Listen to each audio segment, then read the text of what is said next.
Chapter 25. Good and Bad Angels. I was going out at my door on the morning after that deplorable day of headache, sickness, and repentance, with an odd confusion in my mind relative to the date of my dinner party, as if a body of Titans had taken an enormous lever and pushed the day before yesterday some months back, when I saw a ticket porter coming upstairs with a letter in his hand. He was taking his time about his errand then, but when he saw me on the top of the staircase, looking at him over the banisters, he swung into a trot and came panting as if he had run himself into a state of exhaustion. "T. Copperfield, Esquire," said the ticket porter, touching his hat with his little cane.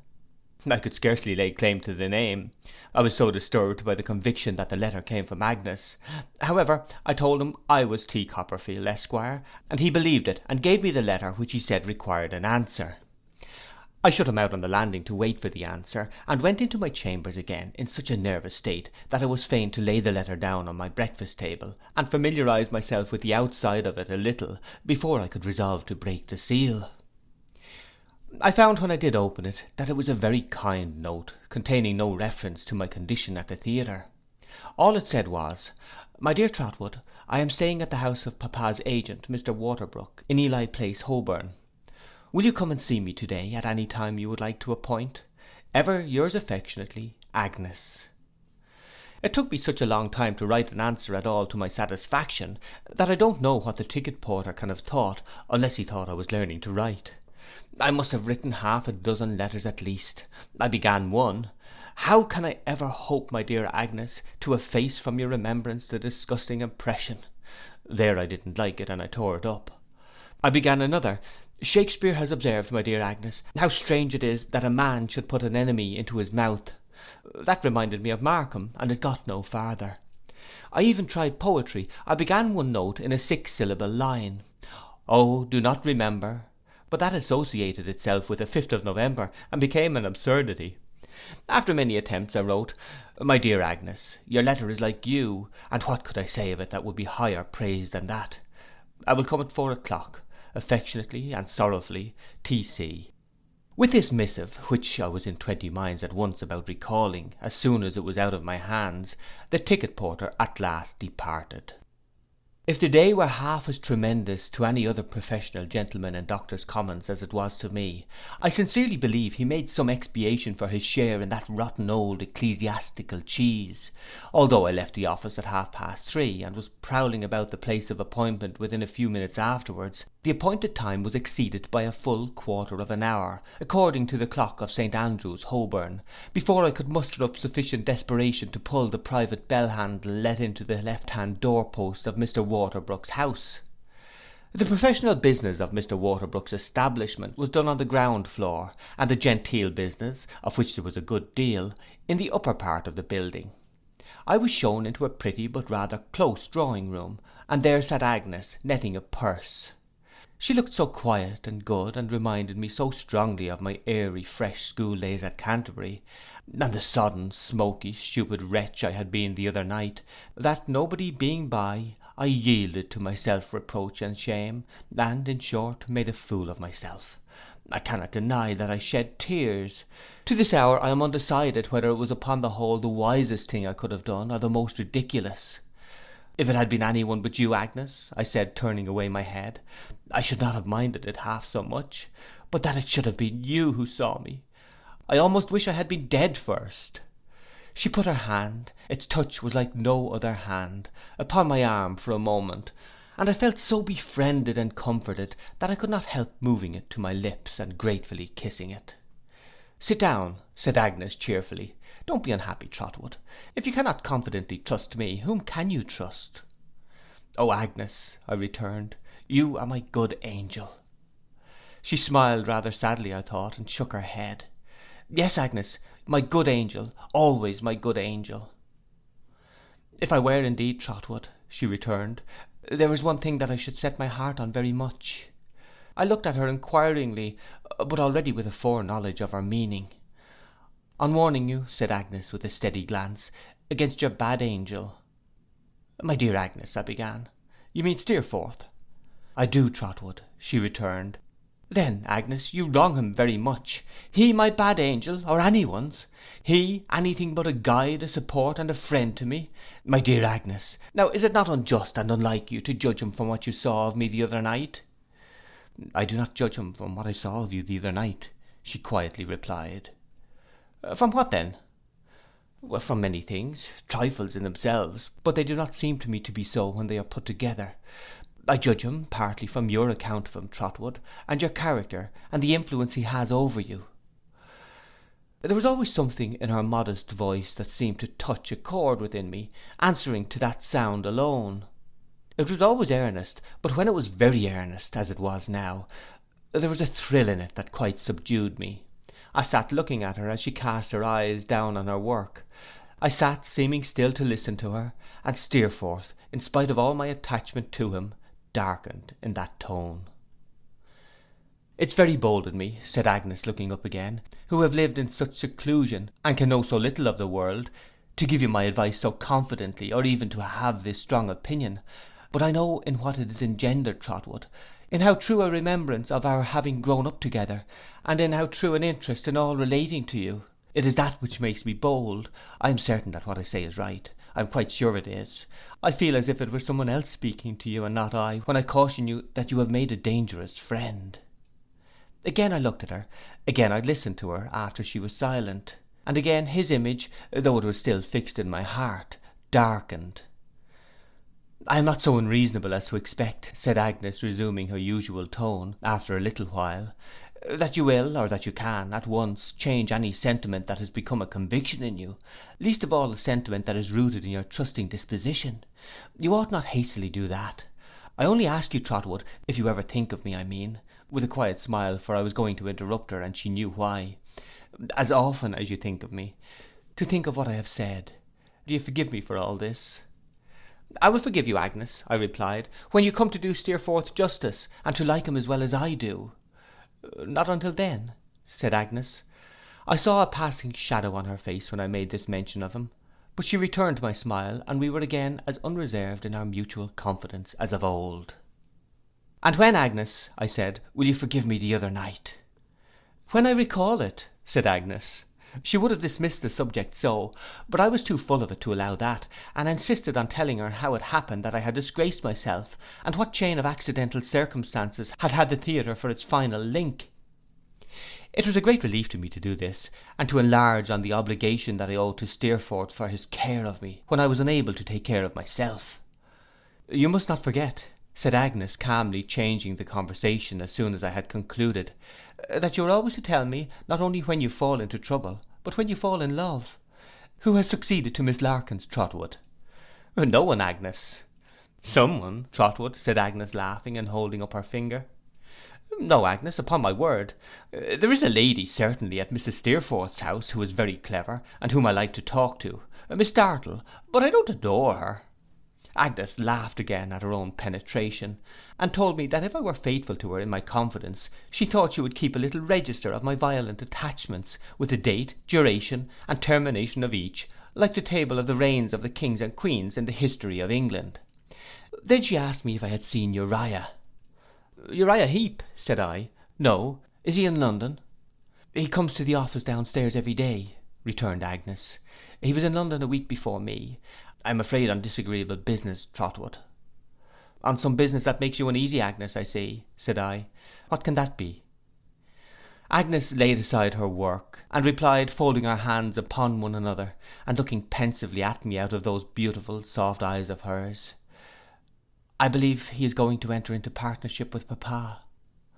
What, Uriah, that mean fawning fellow, worm himself into such promotion? I cried indignantly. Have you made no remonstrance about it, Agnes? Consider what a connection he is likely to be. You must speak out. You must not allow your father to take such a mad step. You must prevent it, Agnes, while there's time. Still looking at me, Agnes shook her head while I was speaking, with a faint smile at my warmth, and then replied, You remember our last conversation about Papa? It was not long after that, not more than 2 or 3 days, when he gave the first intimation of what I tell you. It was sad to see him struggling between his desire to represent it to me as a matter of choice on his part, and his inability to conceal that it was forced upon him. I felt very sorry. Forced upon him, Agnes? Who forces it upon him? Uriah, she replied after a moment's hesitation, has made himself indispensable to papa. He is subtle and watchful. He has mastered papa's weaknesses, fostered them, and taken advantage of them, until, to say all that I mean in a word, Trotwood, papa is afraid of him. There was more that she might have said, more that she knew or that she suspected I clearly saw. I could not give her pain by asking what it was, for I knew that she withheld it from me to spare her father. It had long been going on to this, I was sensible. Yes, I could not but feel on the least reflection that it had been going on to this for a long time. I remained silent. His ascendancy over papa, said Agnes, is very great. He professes humility and gratitude, with truth perhaps, I hope so, but his position is really one of power, and I fear he makes a hard use of his power. I said he was a hound, which at the moment was a great satisfaction to me. At the time I speak of, as the time when papa spoke to me, pursued Agnes, he had told papa that he was going away, that he was very sorry and unwilling to leave, but that he had better prospects. Papa was very much depressed then, and more bowed down by care than ever you or I have seen him, but he seemed relieved by this expedient of the partnership, though at the same time he seemed hurt by it and ashamed of it. And how did you receive it, Agnes? I did, Trotwood, she replied, what I hope was right. Feeling sure that it was necessary for papa's peace that the sacrifice should be made, I entreated him to make it. I said it would lighten the load of his life, I hope it will, and that it would give me increased opportunities of being his companion. Oh, Trotwood, cried Agnes, putting her hands before her face, as her tears started on it, I almost feel as if I had been papa's enemy instead of his loving child, for I know how he has altered in his devotion to me. I know how he has narrowed the circle of his sympathies and duties in the concentration of his whole mind upon me. I know what a multitude of things he has shut out for my sake, and how his anxious thoughts of me have shadowed his life, and weakened his strength and energy by turning them always upon one idea. If I could ever set this right, if I could ever work out his restoration, as I have so innocently been the cause of his decline. I had never before seen Agnes cry. I had seen tears in her eyes when I had brought new honours home from school, and I had seen them there when I last spoke about her father, and I had seen her turn her gentle head aside when we took leave of one another, but I had never seen her grieve like this.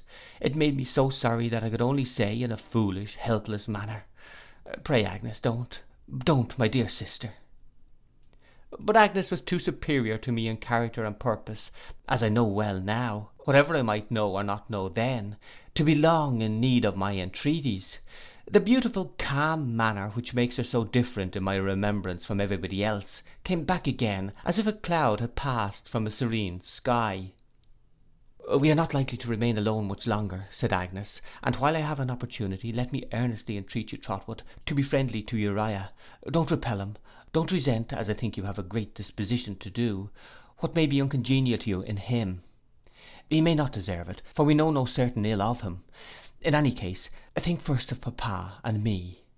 Agnes had no time to say more, for the room door opened, and Mrs. Waterbrook, who was a large lady, or who wore a large dress, I don't exactly know which, for I don't know which was dress and which was lady, came sailing in.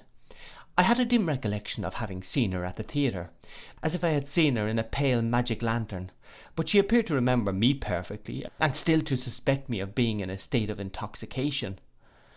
Finding by degrees, however, that I was sober, and, I hope, that I was a modest young gentleman, Mrs. Waterbrook softened towards me considerably, and inquired firstly, if I went much into the parks, and secondly, if I went much into society. On my replying to both of these questions in the negative, it occurred to me that I fell again in her good opinion, but she concealed that gracefully, and invited me to dinner next day. I accepted the invitation, and took my leave, making a call on Uriah in the office as I went out, and leaving a card for him in his absence. When I went to dinner the next day, and on the street door being opened, plunged into a vapour bath of haunch of mutton, I divined that I was not the only guest, for I immediately identified the ticket porter in disguise assisting the family servant, and waiting at the foot of the staircase to carry up my name. He looked to the best of his ability, when he asked me for it confidentially, as if he had never seen me before, But well did I know him, and well did he know me. Conscience made cowards of us both. I found Mr. Waterbrook to be a middle-aged gentleman with a short throat and a good deal of shirt collar, who only wanted a black nose to be the portrait of a pug dog. He told me he was happy to have the honour of making my acquaintance, and when I had paid my homage to Mrs. Waterbrook, presented me with much ceremony to a very awful lady in a black velvet dress, with a great black velvet hat, whom I remember looking like a near relation of Hamlet's, say his aunt. Mrs. Henry Spiker was this lady's name, and her husband was there too, so cold a man, that his head, instead of being grey, seemed to be sprinkled with hoar frost. Immense deference was shewn to the Henry Spikers, male and female, which Agnes told me was on account of Mr. Henry Spiker being solicitor to something or to somebody, I forget what or which, remotely connected with the Treasury. I found Uriah Heep among the company, in a suit of black, and in deep humility. He told me when I shook his hand with him that he was proud to be noticed by me, and that he really felt obliged to me for my condescension. I could have wished that he had been less obliged to me, for he hovered about me in his gratitude all the rest of the evening, and whenever I said a word to Agnes, was sure, with his shadowless eyes and cadaverous face, to be looking gauntly down upon us from behind. There were other guests, all iced for the occasion, as it struck me, like the wine. But there was one who attracted my attention before he came in, on account of my hearing his name announced as Mr. Traddles.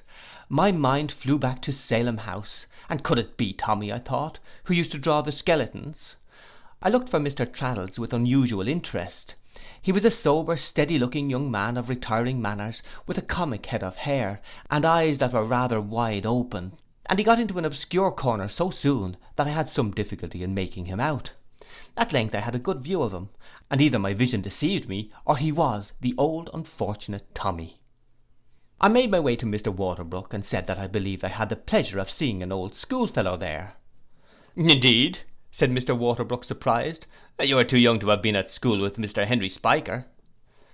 Oh, I don't mean him, I returned, I mean the gentleman named Traddles. Ah, aye, indeed, said my host, with much diminished interest, possibly. If it's really the same person, I said, glancing towards him. It was at a place called Salem House, where we were together, and he was an excellent fellow. Ah, yes, Traddles is a good fellow, returned my host, nodding his head with an air of toleration. Traddles is quite a good fellow. This is a curious coincidence, said I. It is, really, returned my host, quite a coincidence that Traddles should be here at all, as Traddles was only invited this morning, when the place at the table, intended to be occupied by Mrs. Henry Spiker's brother, became vacant, in consequence of his indisposition. A very gentlemanly man, Mrs. Henry Spiker's brother, Mr. Copperfield. I murmured an assent, which was full of feeling, considering that I knew nothing at all about him, and I inquired what Mr. Traddles was by profession. Traddles, returned Mr. Waterbrook, is a young man reading for the bar. Yes, he's quite a good fellow, nobody's enemy but his own. Is he his own enemy? I said, sorry to hear this. Well, returned Mr. Waterbrook, pursing up his mouth and playing with his watch chain in a comfortable, prosperous sort of way, I should say he was one of those men who stand in their own light. Yes, I should say he would never, for example, be worth £500. Traddles was recommended to me by a professional friend. Oh, yes, he has a kind of talent for drawing briefs and stating a case in writing, plainly. I am able to throw something in Traddles' way in the course of the year, something for him considerable. Oh, yes. I was much impressed by the extremely comfortable and satisfied manner in which Mr. Waterbrook delivered himself of this little word yes every now and then. There was wonderful expression in it. It completely conveyed the idea of a man who had been born, not to say with a silver spoon, but with a scaling ladder, and had gone on mounting all the heights of life one after another, until now he looked from the top of the fortifications with the eye of a philosopher and patron on the people down in the trenches. My reflections on this theme were still in progress when dinner was announced. Mr. Waterbrook went down with Hamlet's aunt. Mr. Henry Spiker took Mrs. Waterbrook. Agnes, whom I should have liked to take myself, was given to a simpering fellow with weak legs. Uriah, Traddles, and I, as the junior part of the company, went down last how we could. I was not so vexed with losing Agnes as I might have been, since it gave me an opportunity of making myself known to Traddles on the stairs, who greeted me with great fervour, while Uriah writhed with such obtrusive satisfaction and self-abasement, that I could gladly have pitched him over the banisters. Traddles and I were separated at table, being billeted in two remote corners, he in the glare of a red velvet lady, I in the gloom of Hamlet's aunt. The dinner was very long, and the conversation was about the aristocracy and blood. Mrs. Waterbrook repeatedly told us that if she had a weakness it was blood. It occurred to me several times that we should have got on better if we had not been quite so genteel. We were so exceedingly genteel that our scope was very limited, and Mr. and Mrs. Gulpidge were of the party, who had something to do at second hand, at least Mr. Gulpidge had, with the law business of the bank, and what with the bank and what with the treasury, we were as exclusive as the court circular. To mend the matter, Hamlet's aunt had the family failing of indulging in soliloquy, and held forth in a desultory manner by herself on every topic that was introduced. These were few enough to be sure, but as we always fell back upon blood, she had as wild a field for abstract speculation as her nephew himself. We might have been a party of ogres, the conversation assumed such a sanguine complexion. I confess I am of Mrs. Waterbrook's opinion, said Mr. Waterbrook, with a glass of wine at his eye. Other things are very well in their way, but give me blood.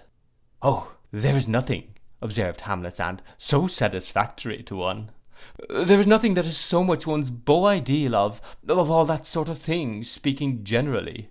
There are some low minds, not many I am happy to believe, but there are some, that would prefer to do what I should call bow down before idols, positively idols, before service, intellect, and so on. But these are intangible points. Blood is not so. We see blood in a nose, and we know it. We see it in a chin, and we say, there it is, that's blood.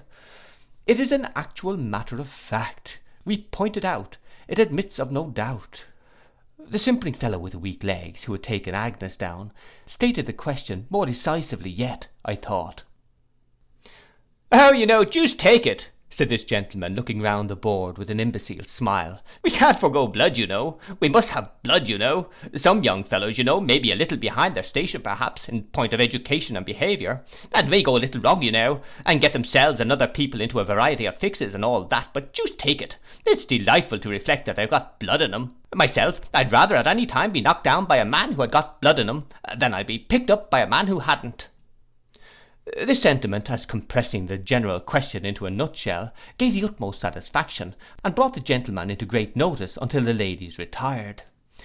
After that, I observed that Mr. Gulpidge and Mr. Henry Spiker, who had hitherto been very distant, entered into a defensive alliance against us, the common enemy, and exchanged a mysterious dialogue across the table for our defeat and overthrow.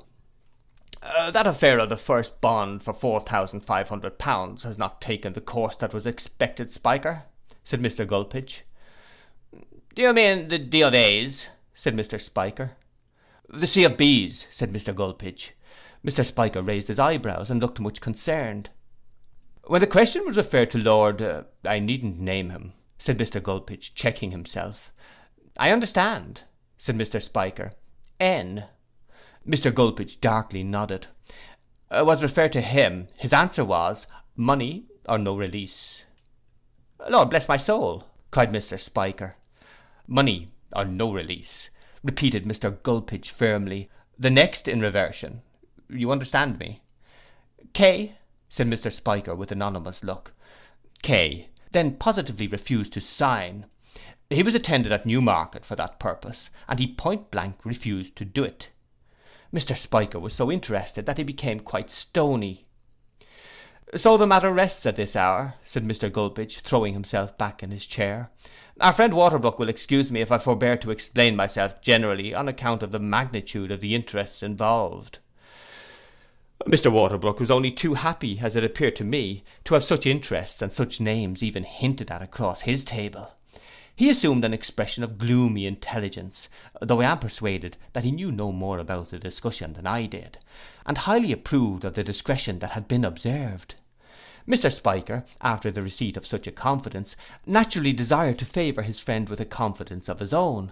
Therefore the foregoing dialogue was succeeded by another, in which it was Mr. Gulpidge's turn to be surprised, and that by another, in which the surprise came round to Mr. Spiker's turn again, and so on, turn and turn about.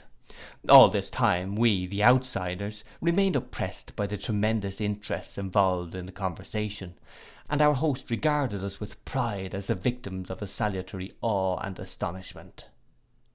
I was very glad indeed to get upstairs to Agnes, and to talk with her in a corner, and to introduce Traddles to her, who was shy but agreeable, and the same good-natured creature still. As he was obliged to leave early on account of going away next morning for a month, I had not nearly so much conversation with him as I could have wished, but we exchanged addresses, and promised ourselves the pleasure of another meeting when he should come back into town. He was greatly interested to hear that I knew Steerforth, and spoke of him with such warmth that I made him tell Agnes what he thought of him. But Agnes only looked at me the while, and very slightly shook her head when only I observed her. As she was not among people with whom I believed she could be very much at home, I was almost glad to hear that she was going away within a few days, though I was sorry at the prospect of parting from her again so soon. This caused me to remain until all the company were gone. Conversing with her and hearing her sing was such a delightful reminder to me of my happy life in the grave old house she had made so beautiful, that I could have remained there half the night; but having no excuse for staying any longer, when the lights of Mr. Waterbrook's society were all snuffed out, I took my leave very much against my inclination.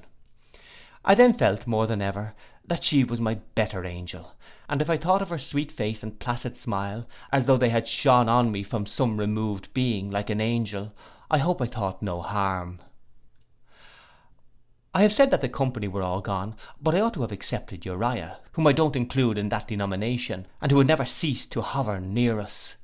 He was close behind me when I went down stairs. He was close behind me when I walked away from the house, slowly fitting his long skeleton fingers into the still longer fingers of a great Guy Fawkes pair of gloves. It was in no disposition for Uriah's company, but in remembrance of the entreaty Agnes had made to me, that I asked him if he would like to come home to my rooms and have some coffee. "Oh, really, Master Copperfield," he rejoined, "I beg your pardon, Mr. Copperfield, but the other comes so natural. I don't like that you should put a constraint upon yourself to ask an humble person like me to your house." "There's no constraint in the case," I said. "Will you come?" "I should like to very much," replied Uriah with a writhe. "Well then, come along," said I. I could not help being rather short with him, but he appeared not to mind it. We went the nearest way without conversing much upon the road, and he was so humble in respect of those scarecrow gloves, that he was still putting them on, and seemed to have made no advance in that labour when we got to my place. I led him up the dark stairs, to prevent his knocking his head against anything, and really his damp cold hand felt so like a frog in mine, that I was tempted to drop it and run away. Agnes and hospitality prevailed, however, and I conducted him to my fireside. When I lighted my candles, he fell into meek transports with the room that was revealed to him, and when I heated the coffee in an unassuming block tin vessel in which Mrs. Crupp delighted to prepare it, chiefly I believe because it was not intended for the purpose, being a shaving pot, and because there was a patent invention of great price mouldering away in the pantry, he professed so much emotion that I could joyfully have scalded him. "Oh, really, Master Copperfield, I mean Mr. Copperfield," said Uriah, "to see you waiting upon me is what I never could have expected. But one way and another, so many things happen to me which I never could have expected, I am sure, in my humble station, and it seems to rain blessings on my head. You have heard something, I dare say, of a change in my expectations, Master Copperfield, I should say Mr. Copperfield." As he sat on my sofa, with his long knees drawn up under his coffee cup, and his hat and gloves upon the ground close to him, his spoon going softly round and round, his shadowless red eyes, which looked as if they had scorched their lashes off, turned towards me without looking at me, the disagreeable dints I have formerly described in his nostrils coming and going with his breath, and a snaky undulation pervading his frame from his chin to his boots, I decided in my own mind that I disliked him intensely. It made me very uncomfortable to have him for a guest, for I was young then, and unused to disguise what I so strongly felt. You've heard something, I dare say, of a change in my expectations, Master Copperfield. I should say, Mr. Copperfield, observed Uriah. Yes, I said, something. Ah, I thought Miss Agnes would know of it, he quietly returned. I'm glad to find Miss Agnes knows of it. Oh, thank you, Mr. Copperfield. I could have thrown my boot-jack at him, it lay ready on the rug, for having entrapped me into the disclosure of anything concerning Agnes, however immaterial, but I only drank my coffee. What a prophet you have shown yourself to be, Master Copperfield, pursued Uriah. Dear me, what a prophet you have proved yourself to be. Don't you remember saying to me once, that perhaps I should be a partner in Mr. Wickfield's business, and perhaps it might be Wickfield and Heep? You may not recollect it, but when a person is humble, Master Copperfield, a person treasures such things up. I recollect talking about it, said I, though I certainly did not think it very likely then. Oh, who would have thought it likely, Mr. Copperfield, returned Uriah enthusiastically. I'm sure I didn't myself. I recollect saying with my own lips that I was much too humble. So I considered myself really and truly. He sat with that carved grin on his face, looking at the fire, as I looked at him. But the humblest persons, Master Copperfield, he presently resumed, may be the instruments of good. I am glad to think I have been an instrument of good to Mr. Wickfield, and that I may be more so. Oh, what a worthy man he is, Mr. Copperfield, but how imprudent he has been. I am sorry to hear it, said I. I could not help adding rather pointedly, on all accounts. Decidedly so, Mr. Copperfield, replied Uriah, on all accounts. Miss Agnes above all. You don't remember your own eloquent expressions, Master Copperfield, but I remember how you said one day that everybody must admire her, and how I thanked you for it. You forgot that, I have no doubt, Master Copperfield. No, I said dryly. Oh, how glad I am you have not, exclaimed Uriah, to think that you should be the first to kindle the sparks of ambition in my humble breast, and that you have not forgot it. Oh! Would you excuse me for asking for a cup more coffee? Something in the emphasis he laid upon the kindling of those sparks, and something in the glance he directed at me as he said it, had made me start as if I had seen him illuminated by a blaze of light. Recalled by his request, preferred to be in quite another tone of voice, I did the honours of the shaving pot, but I did them with an unsteadiness of hand, a sudden sense of being no match for him, and a perplexed suspicious anxiety as to what he might be going to say next, which I felt could not escape his observation. He said nothing at all.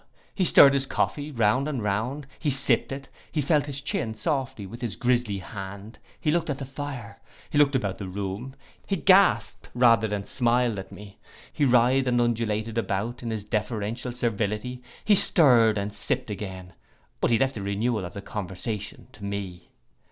So Mr. Wickfield, I said at last, who is worth 500 of you, or me? For my life, I think I could not have helped dividing that part of the sentence with an awkward jerk. Has been imprudent, has he, Mr. Heep? Oh, very imprudent indeed, Master Copperfield, returned Uriah, sighing modestly. Oh, very much so. But I wish you'd call me Uriah, if you please. It's like old times. Well, Uriah, said I, bolting it out with some difficulty. Oh, thank you, he returned with fervour. Thank you, Master Copperfield. It's like the blowing of old breezes or the ringing of old bells is to hear you say Uriah. I beg your pardon. Was I making any observation? About Mr. Wickfield, I suggested. Oh, yes, truly, said Uriah. Ah, great imprudence, Master Copperfield. It's a topic that I wouldn't touch upon to any soul but you. Even to you I can only touch upon it and no more. If anyone else had been in my place during the last few years, by this time he would have had Mr. Wickfield, oh, what a worthy man he is, Master Copperfield, too, under his thumb. Under his thumb, said Uriah very slowly, as he stretched out his cruel-looking hand above my table, and pressed his own thumb upon it until it shook and shook the room. If I had been obliged to look at him with him splay-foot on Mr. Wickfield's head, I think I could scarcely have hated him more. Oh dear yes, Master Copperfield, he proceeded in a soft voice, most remarkably contrasting with the action of his thumb, which did not diminish its hard pressure in the least degree. There's no doubt of it. There would have been loss, disgrace, and I don't know what at all. Mr. Wickfield knows it. I am the humble instrument of humbly serving him, and he puts me on an eminence I could hardly have hoped to reach. How thankful should I be? With his face turned towards me as he finished, but without looking at me, he took his crooked thumb off the spot where he had planted it, and slowly and thoughtfully scraped his lank jaw with it, as if he were shaving himself. I recollect well how indignantly my heart beat as I saw his crafty face, with the appropriately red light of the fire upon it, preparing for something else. Master Copperfield, he began, but I am keeping you up. You are not keeping me up. I generally go to bed late. Thank you, Master Copperfield. I have risen from my humble station since you first used to address me, it is true, but I am humble still. I hope I shall never be otherwise than humble. You will not think the worst of my humbleness if I make a little confidence to you, Master Copperfield, will you? Oh, no, said I with an effort. Thank you. He took out his pocket handkerchief and began wiping the palms of his hands.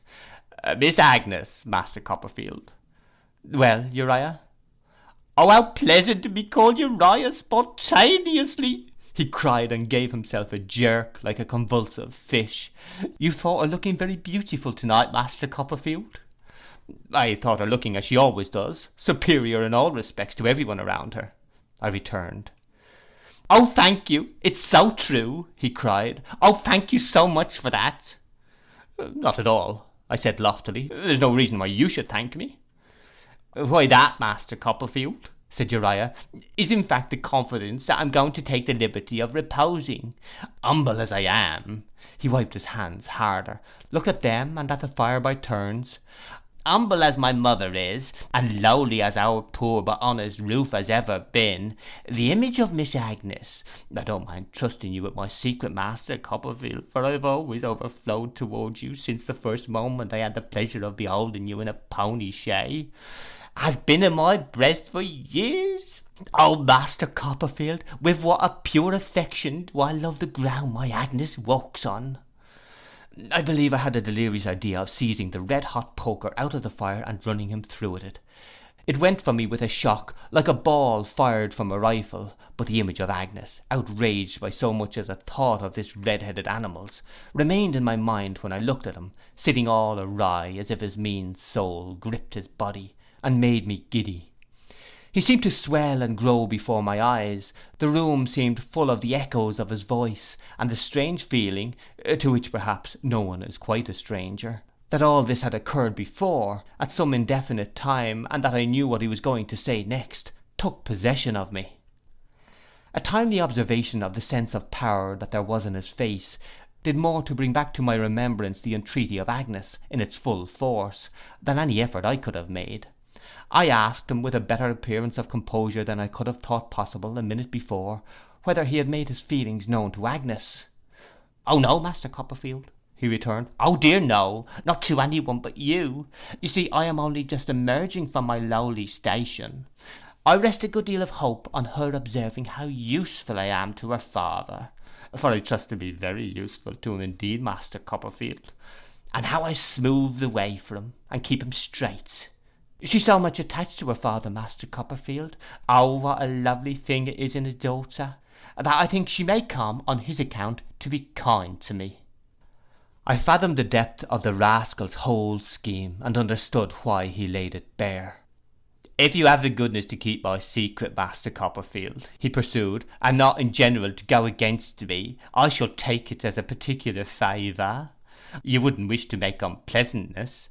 I know what a friendly heart you've got, but having only known me on my humble footing, on my humblest I should say, for I am very humble still, you might, unbeknown, go against me rather with my Agnes. I call her mine, you see, Master Copperfield. There's a song that says, I'd crowns resign to call her mine. I hope I do it one of these days. Dear Agnes, so much too loving and too good for anyone that I could think of. Was it possible that she was reserved to be the wife of such a wretch as this? There's no area present, you know, Master Copperfield,' Uriah proceeded in a slimy way, as I sat gazing at him with this thought in my mind. 'My Agnes is very young still, and mother and me will have to work our way upwards, and make a good many new arrangements before it will be quite convenient. So I shall have time gradually to make her familiar with my hopes as opportunities offer.' 'Oh, I'm so much obliged to you for this confidence. It's such a relief. You can't think to know that you understand our situation, and are certain, as you wouldn't wish to make unpleasantness in the family, not to go against me.' He took the hand which I dared not withhold, and having given it a damp squeeze, referred to his pale-faced watch. 'Dear me,' he said, 'it's past 1. The moments slip away so in the confidence of old times, Master Copperfield, that it's almost half past 1. I answered that I had thought it was later, not that I had really thought so, but because my conversational powers were effectually scattered. 'Dear me,' he said, considering, 'the house that I'm stopping at, a sort of private hotel and boarding house, Master Copperfield, near the New River Ed, will have gone to bed these 2 hours. 'I am sorry,' I returned, 'that there's only one bed here, and that I—' 'Oh, don't think of mentioning beds, Master Copperfield,' he rejoined ecstatically, drawing up one leg. 'But would you have any objections to my laying down before the fire?' 'If it comes to that,' I said, 'pray take the bed, and I'll lie down by the fire.' His repudiation of this offer was almost shrill enough, in the excess of its surprise and humility, to have penetrated to the ears of Mrs. Crupp, then sleeping I suppose in a distant chamber, situated at about the level of low water mark, soothing her slumbers by the ticking of an incorrigible clock, to which he always referred me when we had any little difference on the score of punctuality, and which was never less than 3/4 of an hour too slow, which had always been put right in the morning by the best authorities. As no arguments I could urge in my bewildered condition had the least effect upon his modesty in inducing him to accept my bedroom, I was obliged to make the best arrangements I could for his repose before the fire. The mattress of the sofa, which was a great deal too short for his lank figure, the sofa pillows, the blanket, the table cover, a clean breakfast cloth, and a great coat, made him a bed and covering, for which he was more than thankful. Having lent him a nightcap, which he put on at once, and in which he made such an awful figure that I have never worn one since, I left him to his rest. I shall never forget that night. I shall never forget how I turned and tumbled, how I wearied myself with thinking about Agnes and this creature, how I considered what I could do, and what I ought to do, how I could come to no other conclusion that the best course for her peace was to do nothing, and to keep to myself what I had heard. If I went to sleep for a few moments, the image of Agnes with her tender eyes, and of her father looking fondly on her, as I had often seen him look, arose before me with appealing faces, and filled me with vague terrors. When I awoke, the recollection that Uriah was lying in the next room sat heavy on me like a waking nightmare, and oppressed me with a leaden dread, as if I had some meaner quality of devil for a lodger. The poker got into my dozing thoughts besides, and wouldn't come out. I thought between sleeping and waking that it was still red hot, and I had snatched it out of the fire and run him through the body. I was so haunted at last by the idea, though I knew there was nothing in it, that I stole into the next room to look at him. There I saw him lying on his back with his legs extending to I don't know where, gurglings taking place in his throat, stoppages in his nose, and his mouth open like a post office. He was so much worse in reality than in my distempered fancy, that afterwards I was attracted to him in very repulsion, and I could not help wandering in and out every half hour or so, and taking another look at him.